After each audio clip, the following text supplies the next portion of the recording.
What is up, everybody? I'm No Lux Given, back with more Hearthstone Battlgrounds, and I am almost at 6K rating. But unfortunately, when I actually recorded this game, I muted my microphone. So I don't have live commentary for this game. Kind of a bummer, but it was still a really fun game, and it is the game that got me to 6K for, I think, the first time in Hearthstone Battlgrounds. So I wanted to run through it here with some post-commentary and just talk about what happened, and we can look at it. It's still a really fun game. Let's jump ahead to the hero selection. I grab Rock Master Voone. Sorry, I just kind of jumped past it, but 59.74. I potentially could have just gotten like second or maybe even third place and still gotten to 6K. I don't exactly know what playing for tempo means in Hearthstone Battlgrounds, because you can just very quickly take 20 to 30 damage out of absolute nowhere. So just trying to be strong in the early game doesn't make that much sense to me. So I'm going to go with Rockmaster Voone. Now, neither of these heroes are particularly suited for tempo either. Like, if there was Brukan or something, I could see how that is more tempo-oriented to just get you into the top half of the lobby and just kind of grind it out that way. Both of these heroes have some interesting high roll potential to hunt for triples, and that's what we're going to do. We are going to high roll, and we are going to make some fun stuff happen here. I was thinking, what if I move my camera? Oh, this camera, I forgot I just made this super small. What if I did this and turned off this camera? That way you can still see the live commentary me that thought I was doing live commentary and was accidentally muted, and you can catch some of those silly facial expressions and messy hair and all of that fun stuff. So to kick things off, we could go with a Picky Eater to grab either a 5-2 or a 2-5, or 5-3 or a 2-5. But ultimately, I think Wrathweaver is like pretty good as well, and I like the early game that comes out of just picking up Wrathweaver, since it has some scaling and isn't just a 2-5 for the whole game. So I decided to go for the Wrathweaver, and then hopefully that strength can allow me to get a little bit silly with Voone here, because we're going to do some fun and silly stuff with Voone in this game. Yeah, I think this is really a fun one. On turn 2, I'm just going to hit that Tavern up, so let's jump ahead. And we won our first combat against a Micro Machine, I think it's called. Second combat, we're going to be up against that exact same unit. I think it's called a Micro Machine.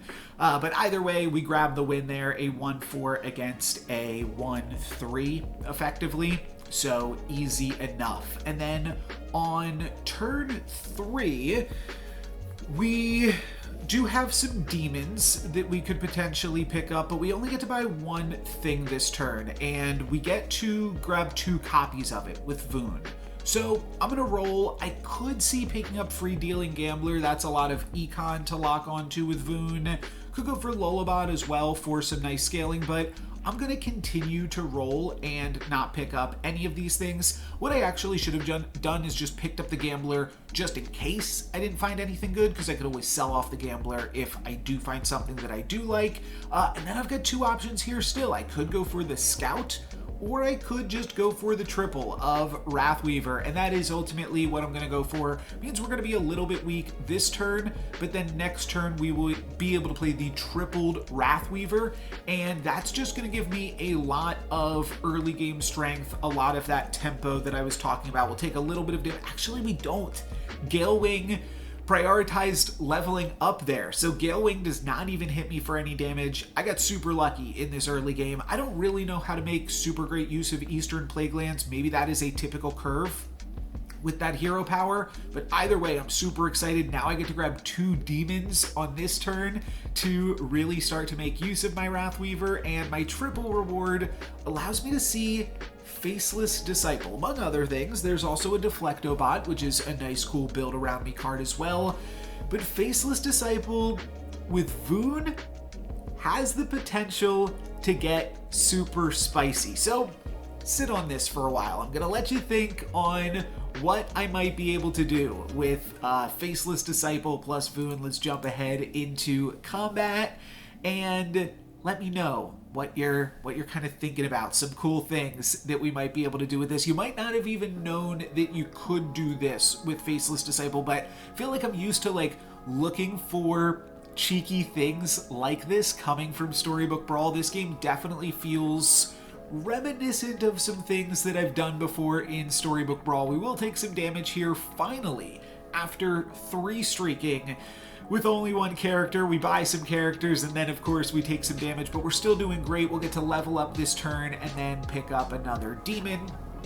So that's pretty fantastic, pretty straightforward turn. Let's jump ahead again, and this combat looks like we'll be more than okay on. We are now stabilizing with our 14-17 and starting to grab some more wins yet again. And Faceless Disciple, you might notice I'm hanging on to it. We're gonna look for something to Faceless Disciple, but not yet. I'm gonna bring it in now. I had already said this in the live commentary. This is like what I was thinking of when I picked up the Faceless Disciple.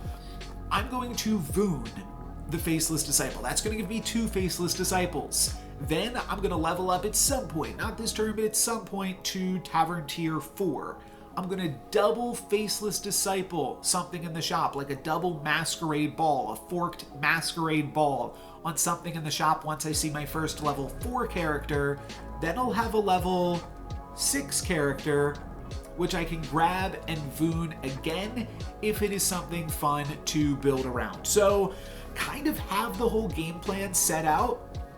I just have to hope that Faceless Disciple gives me some kind of fun build-aroundy card. For right now, I'm just playing demons. I don't really have a real intention of sticking the course with demons. I'm just trying to be as strong as possible for right now, with the benefit of tempo being that it could allow me to greed for some crazy high rolls in the future. That's why I'm able to hang on to these Faceless Disciples here and do some fun stuff with that. So that's the plan, and it looks like we're gonna be, we could take some damage this turn. This combat could really go either way here. Depends how things shake out. A lot of things attacking their 14 attack character. Well, if my demon avoids the 14 attack character, but it doesn't. We almost had a tie there. Instead, I'm gonna take 5 damage, not the worst combat in the world. And now I get to double Faceless Disciple something. Actually, not quite just this second. I have some time. Voone isn't going to activate for another 2 turns. I'm only level 3, so I'm basically just going to bide my time this turn and next turn, and then at some point I will want to level up. That's right, I decided to level up right here. Okay, never mind, scratch that. We're leveled up, we're level 4. I'm gonna shake these demons around here and just move around. There's like some slightly better ordering with the Impulsive Tricksters. They're pretty good if they can land on each other. So there's like some reason to kind of mess around with their ordering a little bit there. And then we just have to battle through some 4-1s. That won't be difficult at all either. And we should have enough stats to grab a win. So yeah, pretty strong curve, pretty strong game. Still at 30 health, currently in 5th place, but 30 health. Near the top of the lobby. The only question is, what are we going to Faceless into? Are we going to Faceless into something like Irrelevant, Boogie Monster, or something like that? Could be weird. You could always grab Zap. That would be a little bit awkward. So there are definitely some misses, but there's also some hits. So let's see if we can hit on any of those greatest hits. I'm gonna have to sell off the Picky Eater so I can double Faceless on this Quillbore here. I'm also somewhat interested in the double Scrapper plus Boombox. It does start to look a little bit interesting, but let's take a look at what 6 we can find. And that's gonna be Charlie. At the end of your turn, play a Blood Gem on your other minions. That's just a really, really good card and a really good build around card as well. So next turn, I'll be able to grab a copy of Charlie, and now I just want to start purchasing some things that can make that better. The main things I'm going to look for here are Prickly Pipers and Moon Bacon Smugglers, Moon Bacon jammers or something to make my blood gems a little bit better. And then also maybe the tough skin Quillbore to get a divine shield out of that Quillbore. We do see another what's that called? Another faceless guy there, but I'm just going to go for some more stats as well, playing this demon and then throwing in a roll. And then I see an upbeat duo at the very last second. Can I get it in? Yes. And that is super, super important. The clock had like 0 seconds left. Honestly, I'm very surprised that the game allowed me to do that, but you'll see in just a second why that is so good. It's really a huge deal, and it's going to be pretty fantastic for me. Charlie is actually quite good with the imps as well. I did want to point that out. The impulsive tricksters, if we can give them more health each turn, then they'll be able to give that health to other things. So there is kind of some scaling you could do with that. And we could potentially play like a menagerie Charlie build. That's not totally out of the question. I'll take a little bit of damage this turn, by the way. It's fine. I take 7, drop to 23. Next turn, I get to drop Charlie. And the reason for that is because I'm going to have Upbeat Duo active this turn as well, which is really big. Now I can Upbeat Duo before I Upbeat Harmony. And that will allow me to grab 2 additional copies of Charlie, grabbing Gold Charlie, which is obviously just insane. I'll grab Tough Tusk here, and I'll also grab the Moon Bacon Jazzer. That's what it's called, Jazzer. Jammer also kind of works, because you've got bacon and jam, and then jamming is also music related, but this is a Jazzer, so I'm gonna grab that. I do want to find more Jazzers and more pickle pickers, or whatever that thing's called. Could grab a Thorn Caller. Keyboard Igniter is fine just for the stats. I don't actually remember exactly what I do this turn. Oh, that's right. Malchezaar is free when you have the imp. So I pick up Malchezaar so that way I can roll and try to find some other fun Quillbores. And I do find another Moon Bacon Jazzer, so I'm going to grab that. And then I'll roll one more time, sell through on the Prince. Can also sell through on the Jazzer and one other thing to pick up the free dealing Gambler. So I go for it. It's like net neutral on the Econ. I'll throw the Gambler back in, and then I put the Duo next to Charlie. So Duo is going to be able to activate first. I'm glad that this works. I just figured it would, by the way, because both Voone, and I might rewind that just to showcase it. But Voone and the Duo came out at the same time. They were released together. So it would have been a pretty big oversight if this interaction didn't work favorably. And that's just one of those things that, like, a lot of games will have that. I'm trying to think of, like, the next best example. But a lot of games, like, the rules engine is just try to be the most beneficial for the player that you can be. And that doesn't always work out in Hearthstone Battlgrounds the way that you want it to.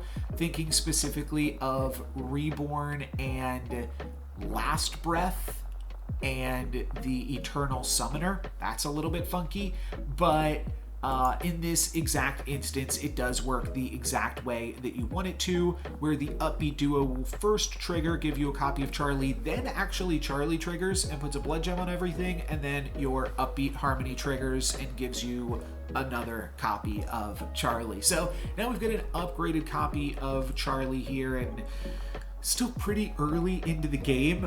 2 players are dead, of course. Gallywix and Reno, 2 pretty powerful heroes even, but we should be able to scale this Charlie nicely late into the game and do some fun stuff with it. We'll wind up grabbing a tie, but ties are fine. That's what I'm saying there. I'll take a tie. Ties are fine because we're just going to continue to get more and more stats on this board. And it's not that we are giving everything +2/+2 end of turn. Right now we're giving everything like +2/+4 because we played 2 Jazzers. So we just have to find some Pipers and we can really get to getting. And I think that will all be really fantastic. So that's the plan. Don't hate picking up another of the Divine Shield Quillbores. I'll see what else we can grab here off the triple reward. I figured I would level first, so that way I could discover a level 6 character and potentially Voone that out, since we've got some other fun things going around. But ultimately I'm just going to go for Faux Reaper here, which is powerful enough and appreciates the scaling from the Charlie. So that's the plan, and then I find a Pickly Piper, which is basically exactly what I wanted here as well. And then I'm just going to sell out of Impulsive Trickster so I can put both of these things on the board, get the Piper there, the sooner the better, because Voone, the Upbeat Harmony, isn't going to activate for a little while, so I just want to get the Piper out on the board. I am like kind of debating how worth it is it to keep the Imp on the board. Oh, and I actually do decide to sell off the Upbeat Duo so I can keep the Imp around. And that's just a little bit of a concession to like, okay, well, if I'm going for greedy plays, then I also want to play for the board and make sure that I'm playing the Imp, at least for now, because it represents, so it's like a 6-12, which means it's like a 6-24. I'm sorry, 6-14, which means it's like a 6-28. So that's a lot of stats, and I want to make sure I am making the most use of all of those stats as possible. Prickly is going to go down. That is not a big deal. My opponent has Titus to activate their Death Rattles a bunch of times, but we actually have a ton of stats here, and that is going to allow me to grab the win, despite my opponent's pretty nice little combo there. They were more or less the lobby leader, 30 health on top of the lobby. Getting to hit those for 12 seems pretty dang good, and now I am in the top 5, and my board's just like improving considerably every turn, where I get to deal some damage and or get to grow my board, and then also grow how I'm growing the board with the Prickly Piper. So just want to roll for more of those. Get to pick up the Fellhounds here for free because we've got Soul Rewinder still, so that's just bonus econ. That's just free real estate. I don't hate picking up the Divine Shield, whatever that guy is called, and then also just potentially finding other ways to make more blood gems even. All of those things seem great, so I'm just going to pick that up and then cycle through the Relaxer to grab a trio of blood gems, and then grab the 5/8 to grab some blood gems here as well. And then Gem Smuggler, grab a few more blood gems. Seems like it could be fine. I'm just going to cycle out the Prophet of the board, though. I could have played that as well, or held on to that as well too, but I think that this is good enough. And then from here, I think I'm just going to throw all of my blood gems onto Faux Reaper and try to have that carry me as much as it can. So that is basically the plan here.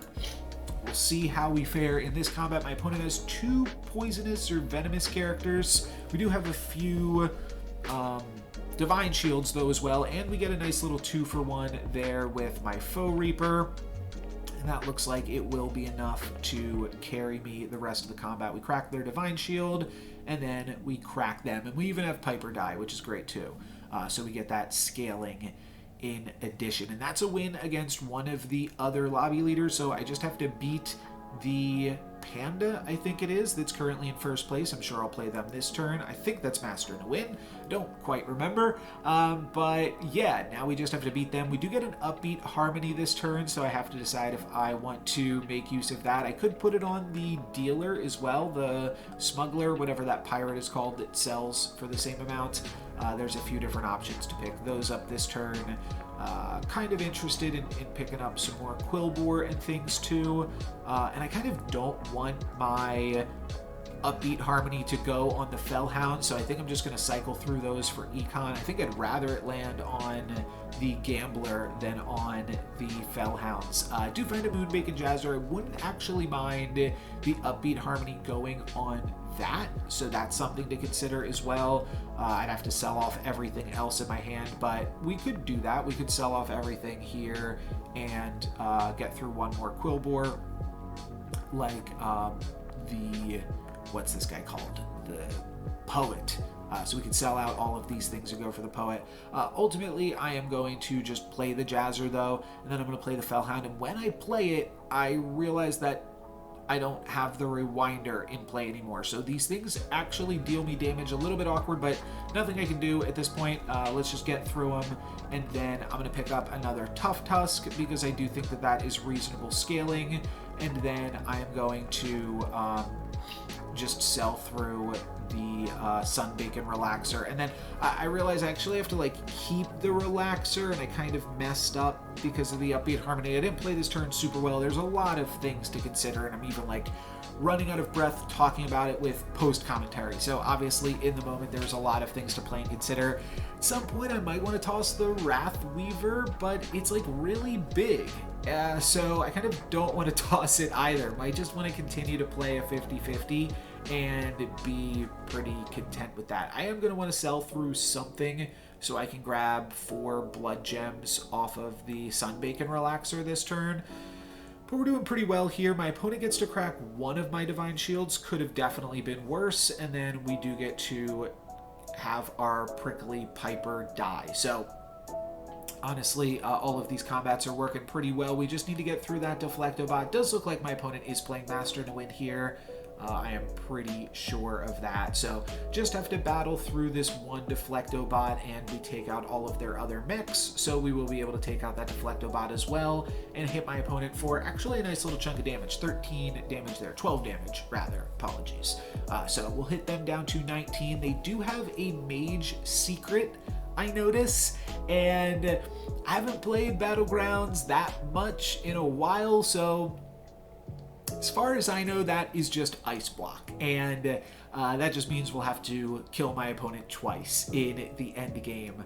But you know, that's what you got to do. I think that is what Ice Block is. I think that that's honestly like the main reason to play the hero that gives you secrets. I felt like I remembered them removing Ice Block from the game at one point, but I must be misremembering, and they removed Ice Block from Standard.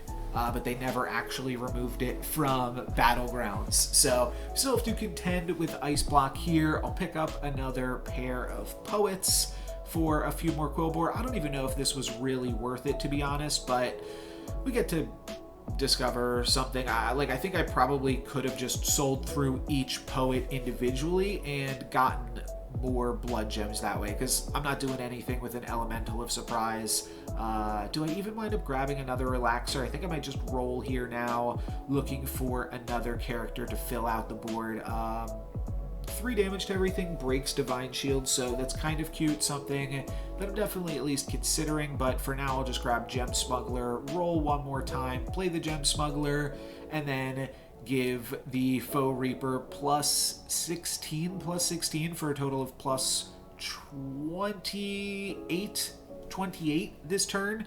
Not too shabby. Yeah, you can grab a lot of stats out of this board, and yeah, that's pretty fantastic. So Foe Reaper will grab a nice little 3-for-1, though we will have to contend with those Boombox triggers. We'll get through them in short order enough there, and then I'm not even sure my Prickly Piper is going to die in this combat because we are just so far ahead of my opponent, but their Deflectobot actually does attack into it there, so that was pretty nice gravy on top, and we're doing pretty fantastic as now I move into the top 3. Potentially, no, it's got to be the top 3 at this point, yeah. The Gale Wing is not quite dead, so we'll have to finish off Gale Wing this turn. Not sure really what I'm looking for. I mean, I'm looking to replace my 11-12, and I don't think I actually even do that this turn. I think I just roll past. I grabbed the 7-3 because I felt like it could have been good against Master Nguyen, and then I might just grab Free Dealing Gambler here to end things off, but that is where we are going to get to, and I'm going to jump ahead just a little bit more. There we go.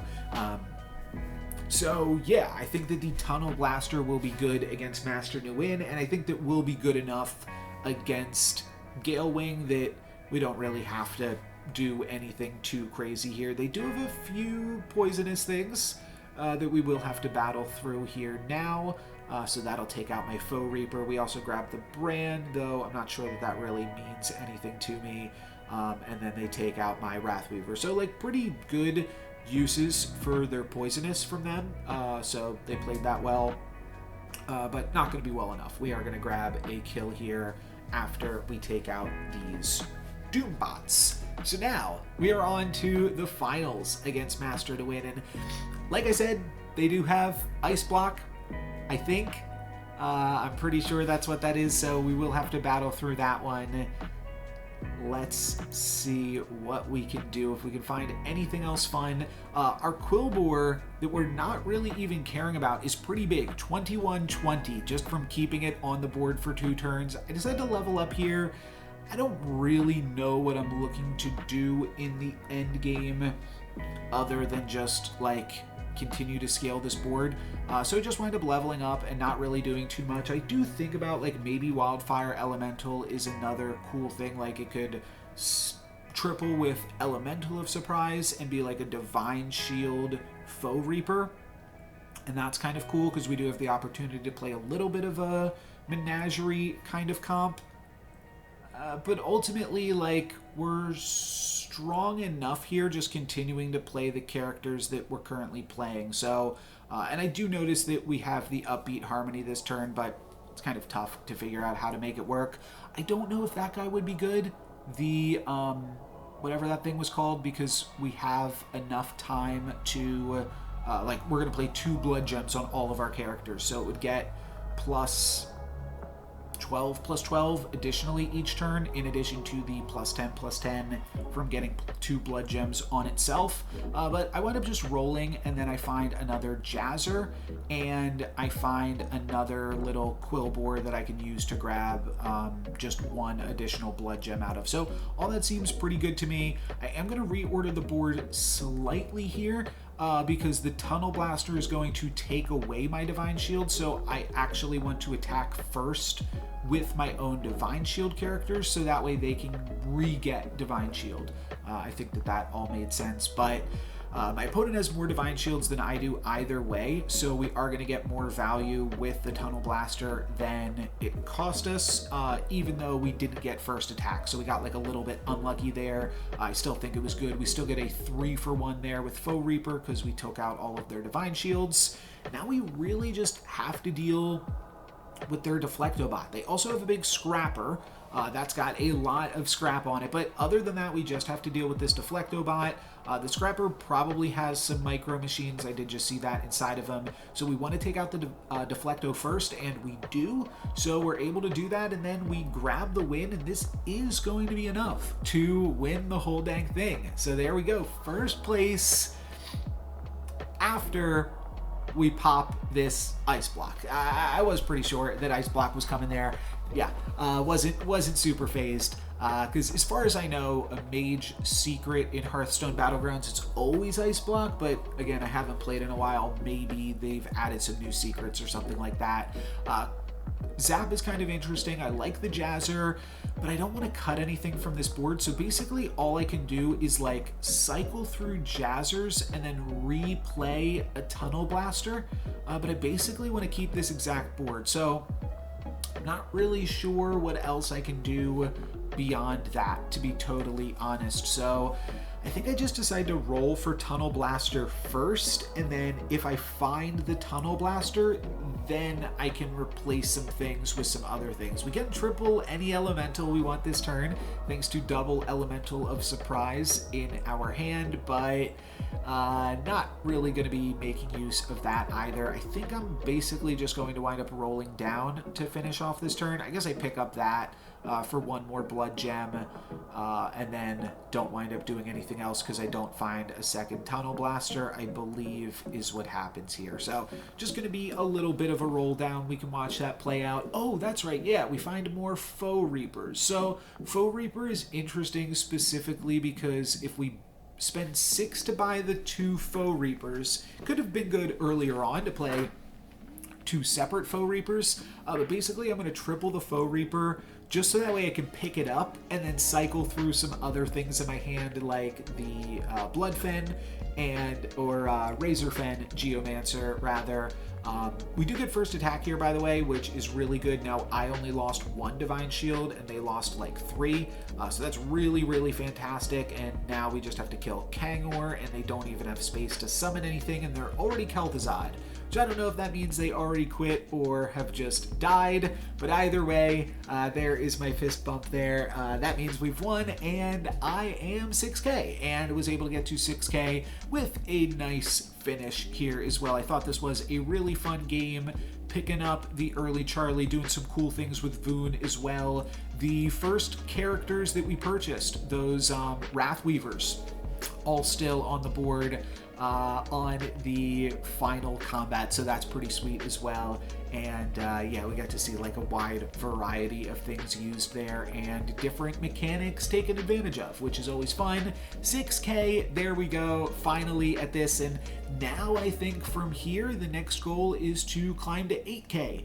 We can take a quick look at my stats here. Voone was one of my most played heroes, one of the newest heroes added to the game. It's really just because I haven't played that much Hearthstone Battlgrounds in totality, and Voone being the newest hero, I figured it's probably good and wanted to experiment with it, and I was happy to be able to take it all the way to 6K. So there we go. I think that's going to be it for this video. We can take one final look at the warband. Oh, here's my top 5 most by wins, I guess. There we go. That's kind of interesting. But here we go. First place, rocking out with Voone. There is the final board. There's the test board from yesterday's video, which I didn't want to spoil at the time because I was live streaming this. But at this point, you've already seen it yesterday. That was a fun one as well. But for today, that's going to be it for me. Thank you guys very much for watching. I'm No Luck's Given. Peace.